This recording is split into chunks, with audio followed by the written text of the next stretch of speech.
I guess it just depends on what kind of threat models you might face and knowing your rights and what your options are and deciding what you think is the best one. I will say when you travel, like it's challenging to do things well when you travel, and I think we talked about this in the past actually, of like with privacy and security, it's okay when you travel to, it's kind of like when you travel you don't eat your normal diet. Like you kind of have to let go of your diet a little bit. You have to let go of certain things when you go travel because you're not in your familiar territory, on your routine. So if you're completely focused on your OPSEC when you're traveling, like to the core, that now becomes like your full-time job when you're traveling and you can't really travel.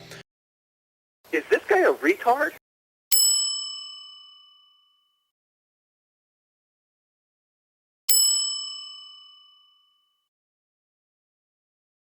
That's a pretty extreme threat model that I don't think most people have to worry about. I know we made that video that people were like, oh my God, so angry about because they couldn't watch a whole video and understand threat modeling well enough to understand like why I was using stock Android for a brief time. And if you have a low threat model, I think Mega's probably reasonably acceptable for low threat models. Personal level, you're probably not going to like this.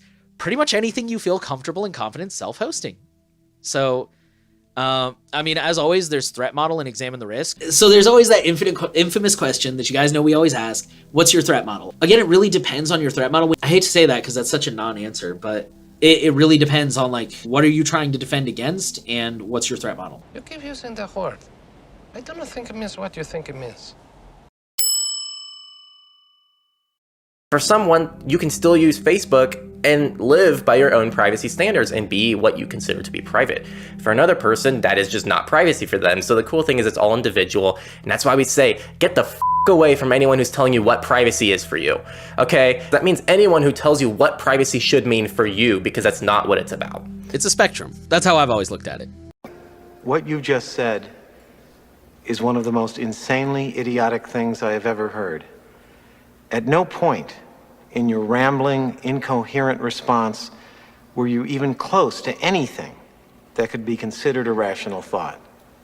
Everyone in this room is now dumber for having listened to it.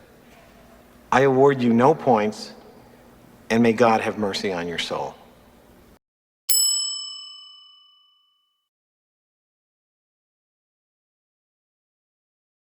And that's something that I tell pretty much everyone I meet who asks me, oh, what do I do about privacy? I tell them, freeze your credit, switch from Chrome to Brave, download Signal.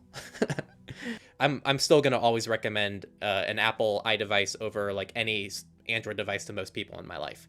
It's just generally going to be better for privacy and security for them, from what I've done and what I've researched. I'm not including custom ROMs in that. I'm just saying between those two.